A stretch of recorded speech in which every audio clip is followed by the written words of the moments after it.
Hello and welcome to Comics Corner with me, your host, Connor Nolan. Over the course of the show tonight, you're going to learn all about one of the things I love most in the world, comics. Now sit back, relax, and get ready for the show. Or, well, in this case, the comics. Hello and welcome back to Comics Corner with me, your host, Connor Nolan. And today, have I got a story for you.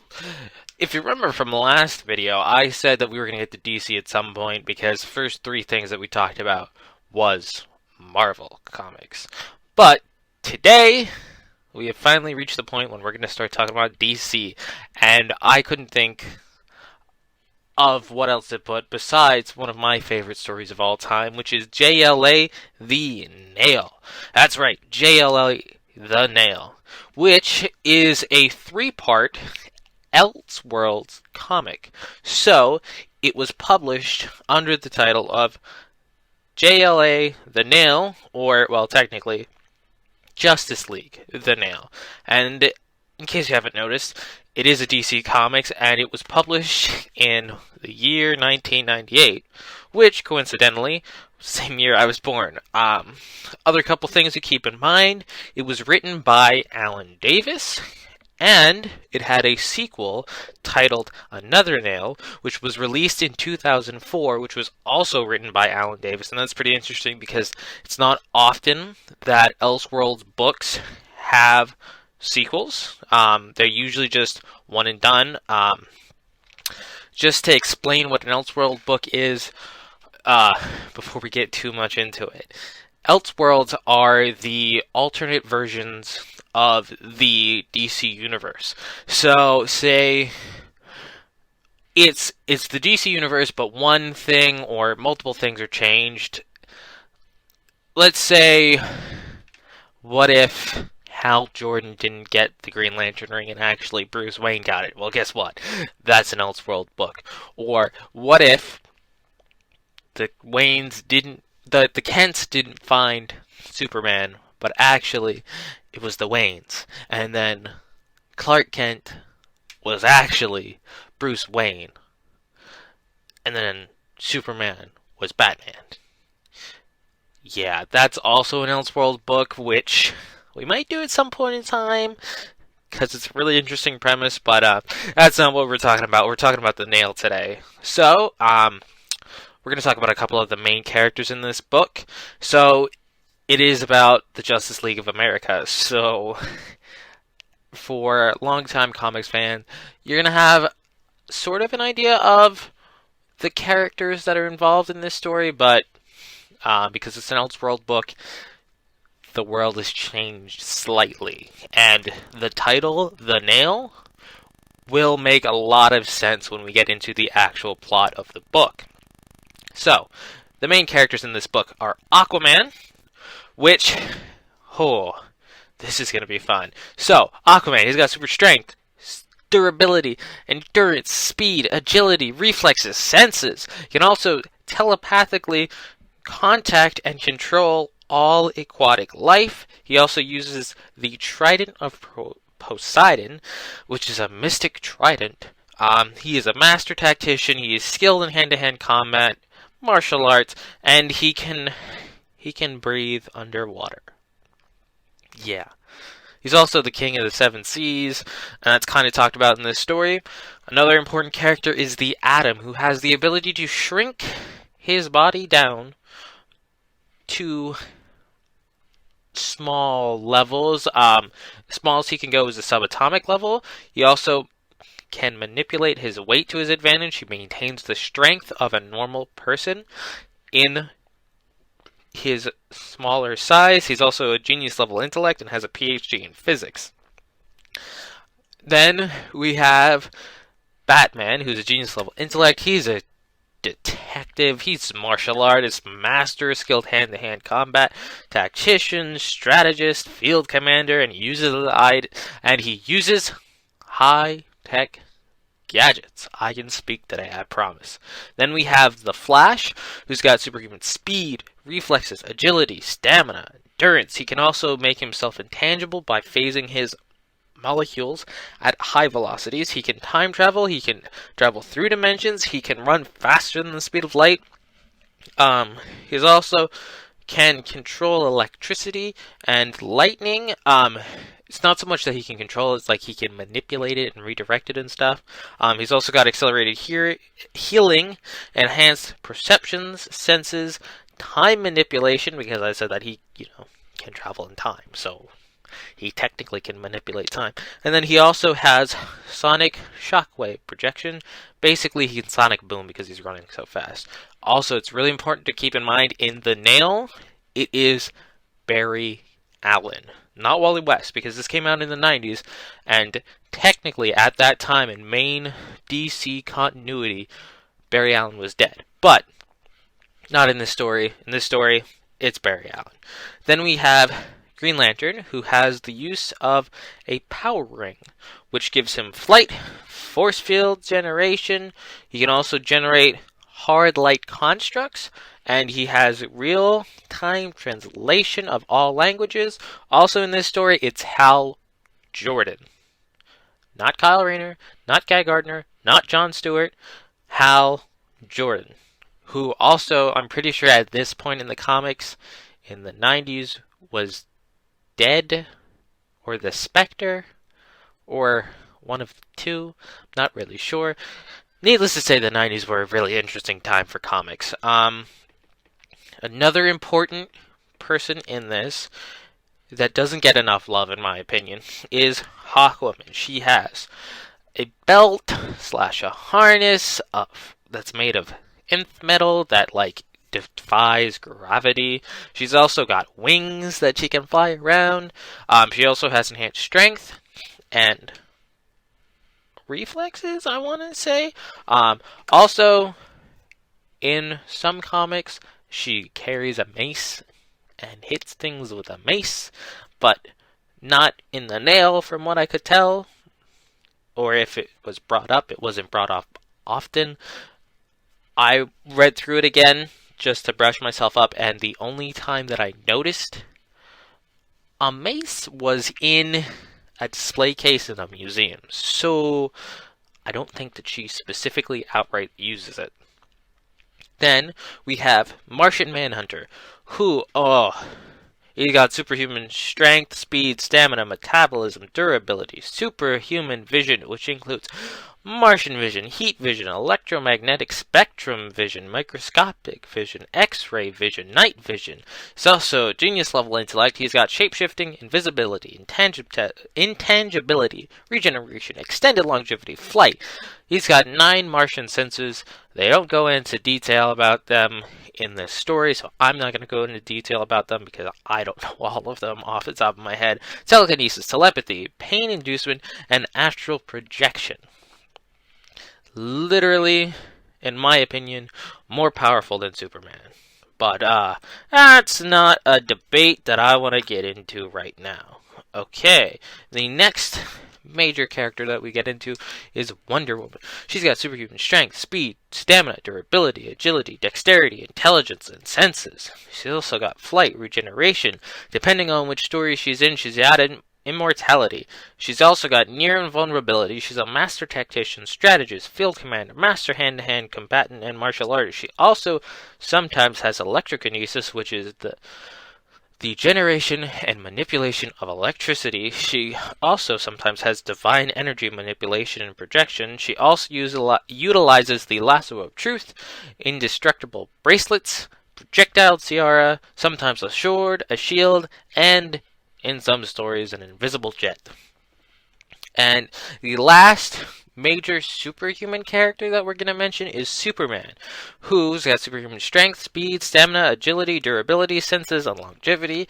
He's also got a ton of supervisions, including heat vision, electromagnetic spectrum vision, microscopic vision, X-ray vision, telescopic vision, infrared vision, super breath, freeze breath, wind breath, invulnerability, accelerated healing, and flight. Whew. Now we can talk about some of the major human characters that are in this book, and I don't have to talk so much. So, Major characters in this book: Lois Lane, who is a reporter for the Daily Bugle. Lex Luthor, who in this story is the mayor of Metropolis. And then the last major non-superhuman character we're going to talk about is Jimmy Olsen, who is, in this story, Lex Luthor's aide, who then becomes heir to the city at one point in time. Well, not really, but almost. Yeah. Okay, guys, let's get into the plot, the nitty-gritty details of the story. It opens up in Kansas, 24 years ago, with a beautifully drawn panel of a tire with a nail in it. Get it? A nail. Like the title of the story, The Nail. And then the first 4 words are Kansas, 24 years ago. And then it opens up with a poem, which I'm going to read out line for line. For want of a nail, the shoe was lost. For want of a shoe, the horse was lost. For want of a horse, the knight was lost. For want of a knight, the battle was lost. So it was, a kingdom was lost, all for the want of a nail. It's kind of setting the stage as to what's going to happen to the DC universe because of this nail. What turns out is the nail that was in the tire of the truck of Jonathan and Martha Kent. Jonathan and Martha Kent in the main DC universe are the people that found and raised Superman. But because the nail was in the tire and there was another spare tire, it's going to take a long time to fix it, but they decided to just call it a day. And we see this great panel of Jonathan and Martha going inside with the speeding off trail of Superman's spaceship in it. And it's really funny because in that panel, there is this beautifully written line. It wasn't as if we had anything important to do today, which is kind of like a joke on the main DC continuity. Then we cut to present day, and it is filled with everybody celebrating Mayor Lex Luthor being voted into office.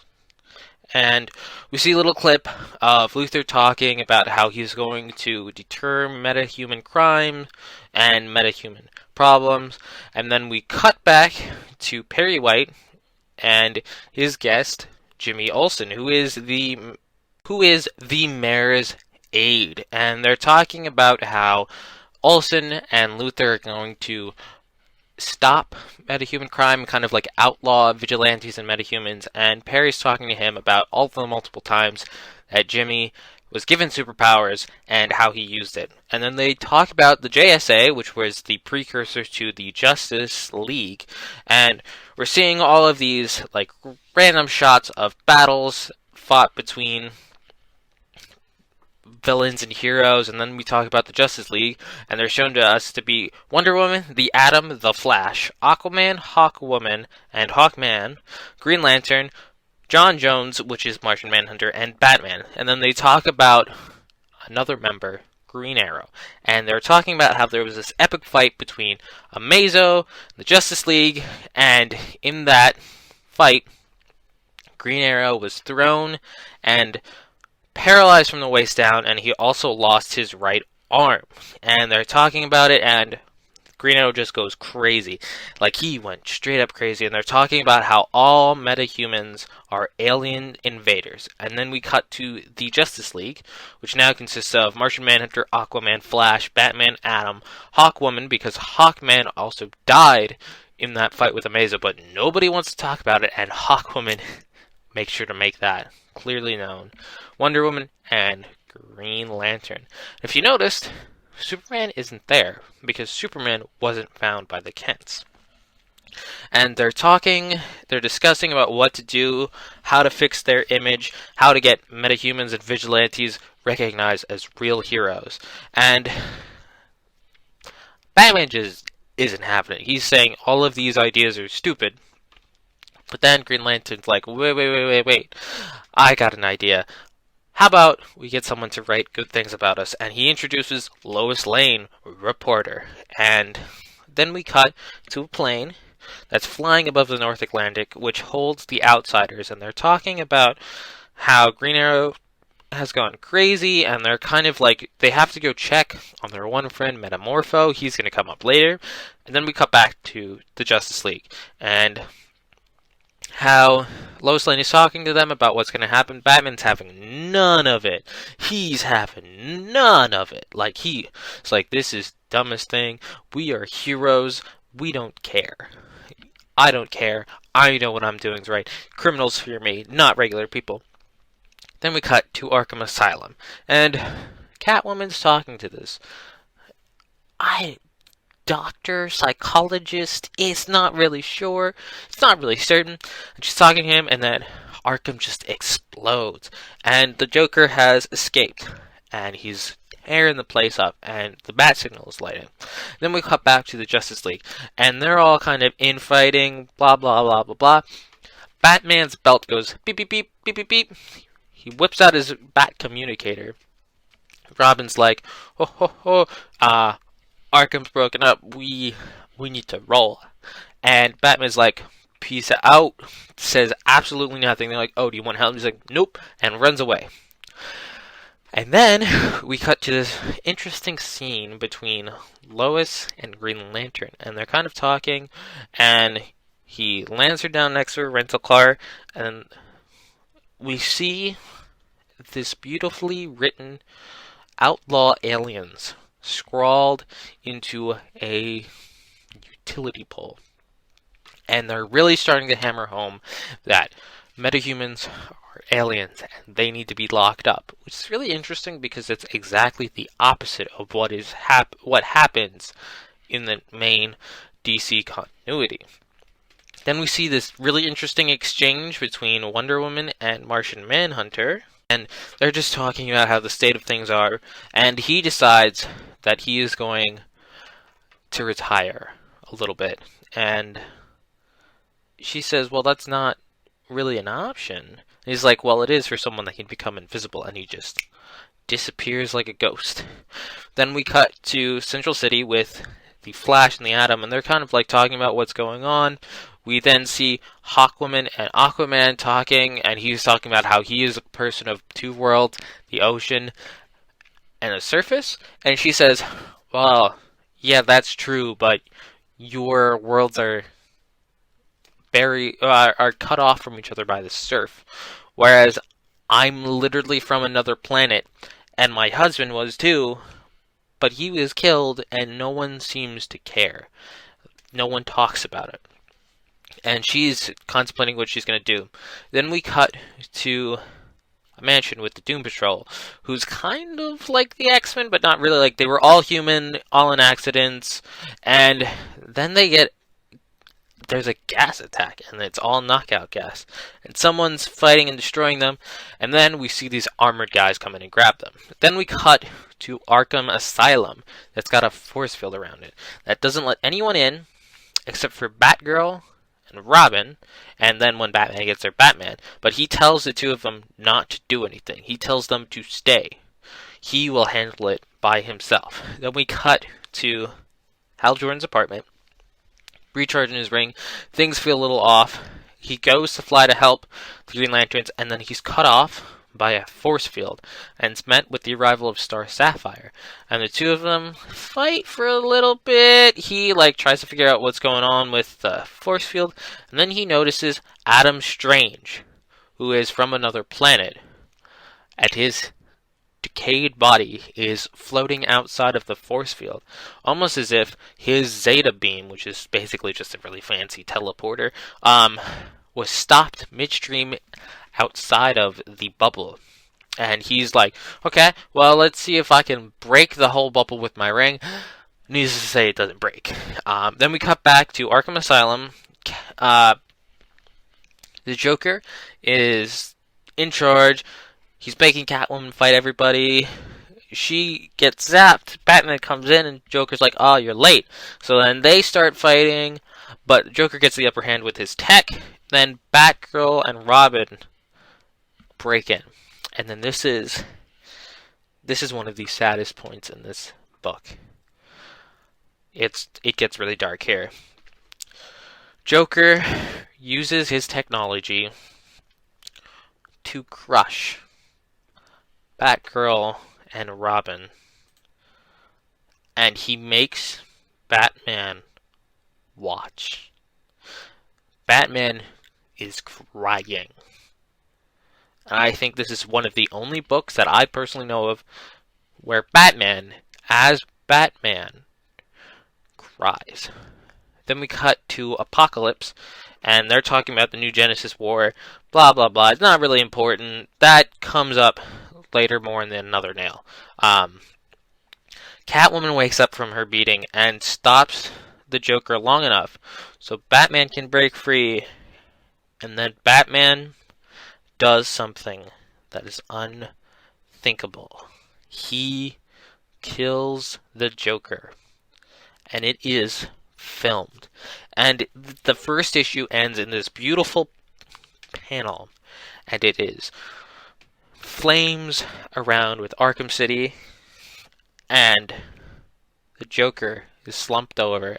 Batman has a hold of him, and you can't see his face. You can just see the white eyes. And the last line is basically that the media is being used to portray all metahumans as monsters. That's how the first issue ends. We pick up the second issue with Lois Lane trying to get into Metropolis. She's been driving all night from where Green Lantern left her, and Metropolis police are like, "Oh, we gotta see your papers because we've stepped up security to make sure that nobody's a metahuman and an alien, blah, blah, blah, blah, blah." And like, well, we had to step things up because of what happened in Gotham last night. She's like, "Oh, what happened?" They show her what happened. And then we get some news footage about what happened. Perry's demanding all of this to stop, saying that Batman is dead. We cut to the Batcave, and Alfred is freaking out because his surrogate son is Bruce Wayne, and he thinks he's dead. But then Batman comes in, and first you don't see his face, which I think is... this whole scene of events is beautiful. You don't see his face, and he's just holding Catwoman's limp body. And Alfred's like, "You're alive. That's great. Where's Batgirl and Robin?" To which Batman replies, "Dead, dead, dead, dead." Then we cut to the Justice League, and they're talking about... they see the news broadcast and how Batman killing the Joker has discredited the entire Justice League. So they're talking about how they're gonna deal with this, and then we cut to the Green Lantern Corps, and they're getting ready to fight on Apocalypse and New Genesis, and then we cut back to Green Lantern and Martian Manhunter, and they have a little chat and about what you should do, what should not happen, and then we cut to Flash, and he's sure that there's something, that one of the villains is doing this. So he checks out a bunch of notable places until he comes on the League of Assassins, which are being attacked by the robot Amazo, which is really interesting. And Flash makes short work of him, which is really funny. And then he's talking to the League of Assassins. They're talking about what's happening. And then we cut back to the Batcave, and we see what happened. And Catwoman finally woke up. She's talking to Alfred, and we just see Batman slumped in the chair of the cave with his cowl off, with just a tear rolling down his cheek. Then we switch back to the Atom, and he's breaking into the Thinker. The Thinker is a supervillain, super intelligence, blah blah blah. Kind of get it from the name. And he breaks into his place, and he's looking, he's spying in his way in, and then he finds Dr. Ivo dead. Dr. Ivo is the creator of Amazo. So who sent Amazo on him? Cut back to Lois Lane, and she finally got to the Daily Planet and is going to talk to Perry White. And then it turns out that Metamorpho, who the Outsiders were looking for in the first issue, broke in and is just tearing up the place, and then he escapes. Perry White is dead, Lex Luthor is injured, and Lois and Jimmy start talking. Then we cut to an undersea battle with Aquaman, Ocean Master, and another person who I am not sure who that is off the top of my head. Needless to say, 2 underwater villains. He makes short work of them. They're talking about what's happening in the ocean. Then we cut back to the Batcave, and we see Batman, and he's slumped. He hasn't moved. And then he sees Robin, and he starts freaking out. And it's actually Selina dressed up as Robin to break him out of it. And he talks to Alfred about them being dead, and this scene breaks me because he's talking about it, and the last thing that they say in the Batcave is, "I can still see them now," because the Joker forced his eyes open while he killed Batgirl and Robin.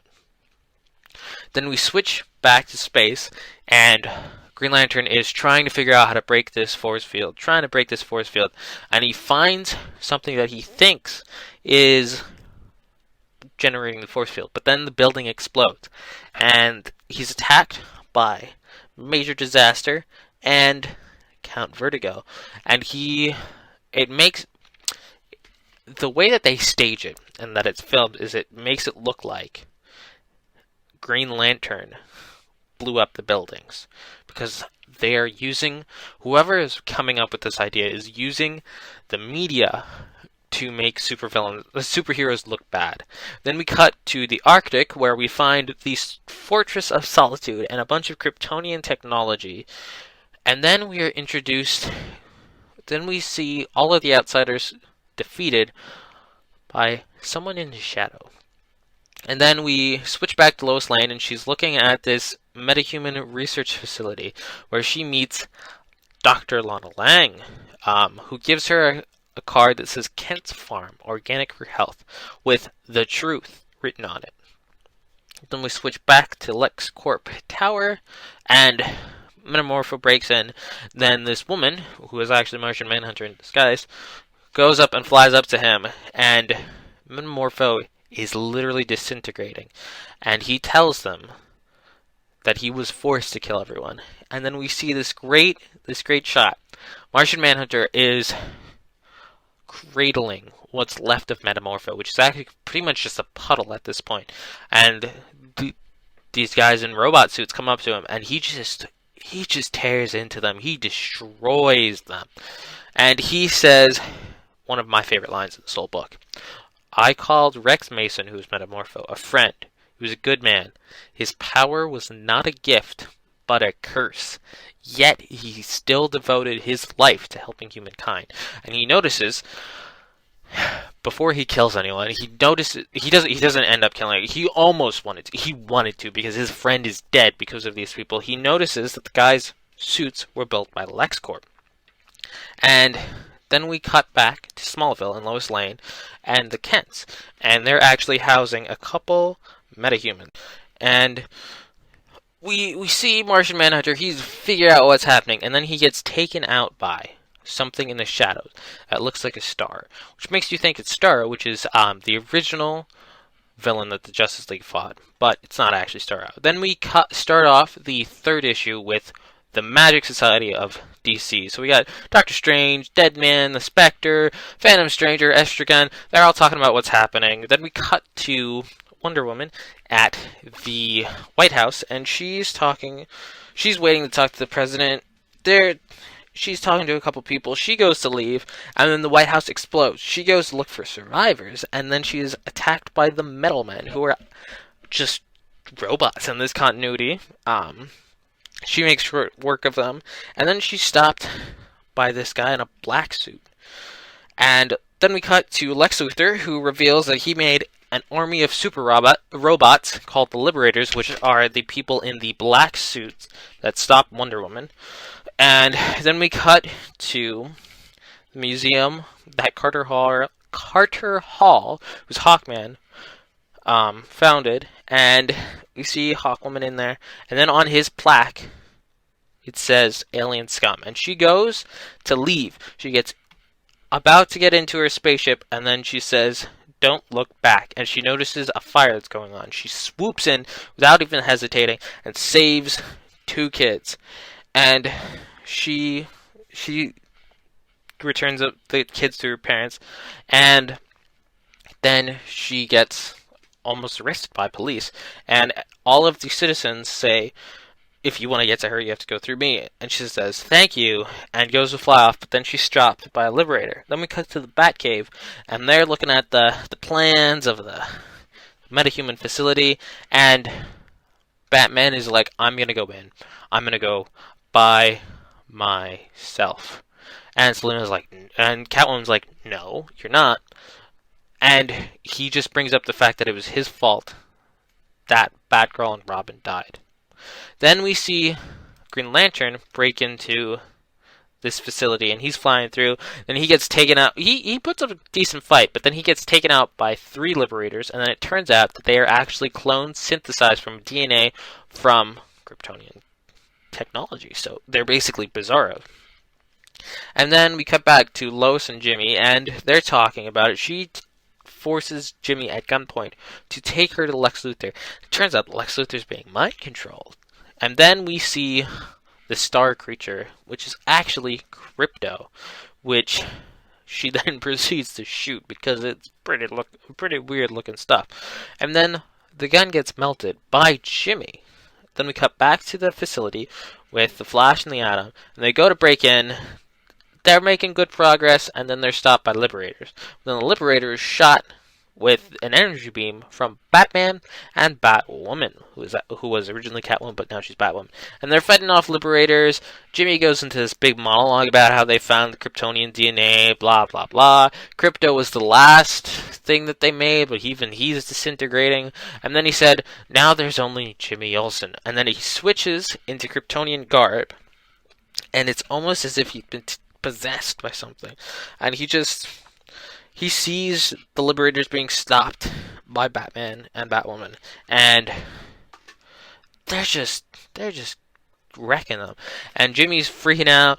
He grabs Lois. There's a big giant awesome fight scene. It's beautiful. Jimmy shows up and just starts trashing the Justice League. It's literally as if Superman was evil.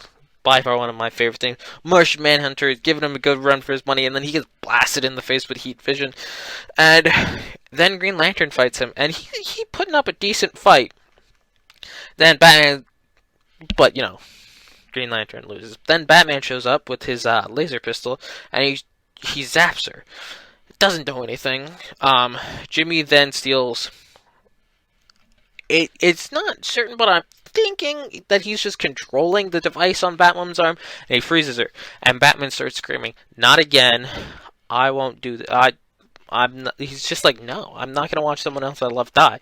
And he just starts punching him. And Jimmy's like, "Ha ha ha! You can't do anything to me. I'm immortal. I'm invulnerable." And then Batman just beats the living daylights out of him, and then he gets boost from his power ring, from Green Lantern's power ring, but then Green Lantern passes out, and they pass out in front of an Amish community, and Jimmy is about to kill Batman, and we see this guy with a beard, hat, and long hair, white shirt, come up to him, and he said, "It must end." Jimmy whips around and just blasts him with heat vision, and then it turns out that it's Superman. Well, Kal-El, he's not actually Superman, and Jimmy's like, "Oh my gosh, you're the one," and he's like, "Let me kill this guy, and then we can go and be friends." And Superman's Amish parents are like, "No, don't do this. We told you to hide," and he's like, "It's not right. You taught me to do what's right, and this isn't right." And Jimmy just walks up, and he's like, "Hold on, you've been brainwashed, Kal-El," and he just disintegrates the parents of Superman, and Superman loses it, and there's an epic fight. Oh, and it's beautifully drawn, beautiful artwork, and it's just destroying everything. And then Jimmy disintegrates like the rest. And Superman just drops the empty costume. The Green Lantern Corps is finally able to get there. Then they're just going to mourn the dead. And then the Kents meet Kal-El. And then we are left with this little epilogue. And it's this beautifully written 2-page drawing of all of the heroes there. And it's talking about how things that happened in this universe, like Batman was found guilty of murder and kicked off of the Justice League, but they didn't actually sentence him for anything, and he uses his crime fighting as his own form of sentencing. And then they say that Kal-El joined the Justice League as Superman. And then it just ends with this beautiful panel of the Justice League and hope for the Nails universe, and it ends with a nail sticking out of a piece of wood. It's one of my favorite endings of all time in comics. Alright guys, I'm going to wrap things up with the fan reception, host rating, and where you can purchase this story for yourself. So, fan reception first. People liked it, and actually, in 1999, it was nominated for the Eisner Award for Best Limited Series. And not to get too much into it, because I want to save this for the host rating, it's definitely one of the best Elseworld books ever written.